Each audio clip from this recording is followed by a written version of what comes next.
क्या मुद्दे हों? देखिए, ये जो चुनाव है, ये कोई सामान्य आम चुनाव नहीं है। ये एक अपने आप में एक बहुत बड़ा और अद्भुत चुनाव है। आम जनमानस इस चुनाव का इंतजार कर रहा है, क्योंकि ये विकसित भारत की संकल्पना को साकार करने वाला चुनाव है। ये राम मंदिर के लिए मोदी जी को धन्यवाद देने वाला चुनाव है। और ये मैं इसलिए नहीं कह रहा हूँ कि ये मुद्दे, ये वास्तव में 500 साल के संघर्ष के बाद में जो सुकून मोदी जी के कारण मिला है, उसके लिए धन्यवाद देना चाहते हैं। और आपने बात करी अजमेर की, तो अजमेर की जनता तो विशेषकर मोदी जी को धन्यवाद देना चाहती है, क्योंकि उन्होंने अजमेर को कोई सामान्य लोकसभा सीट नहीं माना। उस लोकसभा सीट जिससे वो खुद सांसद है वाराणसी, उसके समकक्ष अजमेर लोकसभा को माना। जिस दिन उन्होंने वाराणसी को स्मार्ट सिटी की सौगात दी, उसी दिन उसी समय उन्होंने अजमेर को लोक स्मार्ट सिटी की सौगात दी। न सिर्फ स्मार्ट सिटी की, हेरिटेज योजना दी, प्रसाद योजना दी, अमृत योजना दी। इस प्रकार से अजमेर को उन्होंने विशेष महत्व दिया है। और न सिर्फ अजमेर को इस नाते से विशेष महत्व दिया, 400 करोड़ रुपए का बजट अजमेर के रेलवे स्टेशन को बढ़ाने के लिए दिया इन्होंने।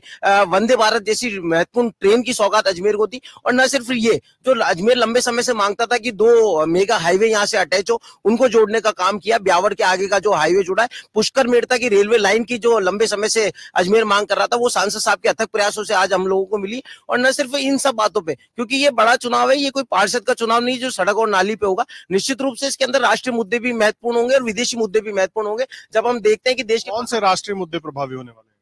देखिए, अगर युवाओं की बात करें तो युवाओं में इस बात का सुकून है कि उन्होंने स्किल डेवलपमेंट के माध्यम से आत्मनिर्भर भारत की संकल्पना को साकार किया।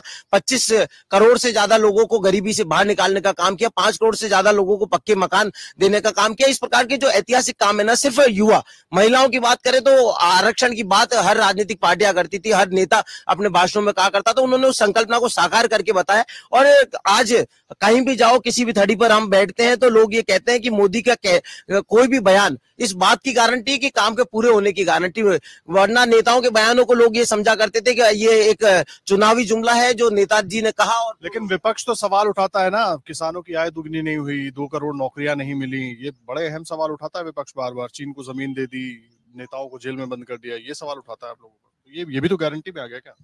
आप इस चीज को भी समझिए, बयान देना और उसकी तथ्यात्मक सत्यता होने में बहुत बड़ा फर्क है। चीन की जमीन, देश के प्रधानमंत्री के साथ साथ देश के गृह मंत्री ने भी कहा कि हम देश का आधा इंच भी, हमारे जमीन का टुकड़ा कोई भी देश नहीं ले सकता। और ये हम तो आज हमारे लिए, तो मैं अब मीडिया के सामने क्या कहूं कि लोगों के अंदर ये चर्चा है कि देश के अंदर प्रधानमंत्री मोदी जी रहे और गृह मंत्री अमित शाह जी रहे तो कोई बड़ी बात नहीं है। जो पाक ऑक्यूपाइड कश्मीर है वो भी हमारा हिस्सा होगा। ऐसे के अंदर चीन को हम हमारा आधा इंच भी दे देंगे, ऐसे तो सोचना भी मैं समझता हूं कि इस मोदी जी के युग के अंदर कहीं ना कहीं बहुत बड़ा पाप होगा। और बात करें युवाओं की, तो आत्मनिर्भर भारत के अंदर जिस प्रकार से स्किल डेवलपमेंट के उन्होंने कोर्स चलाए, लोग आत्मनिर्भर मुद्रा योजना के माध्यम से जिस प्रकार से युवाओं को लोन मिला है, उन्होंने अपने स्टार्टअप कर दिए। जो व्यक्ति नौकरी करने की सोचता था 8,000 10,000 की, आज वो 20-20 हजार की नौकरियां देने वाला युवा बन गया है। तो कहीं ना कहीं भारत आज विकासशील राष्ट्र से विकसित राष्ट्र की ओर आगे बढ़ रहा है। तो इसके अंदर सभी वर्गों का कहीं ना कहीं संकलन है। और बात करें किसानों की, तो किसानों ने तो विशेषकर धन्यवाद मोदी जी को दिया है।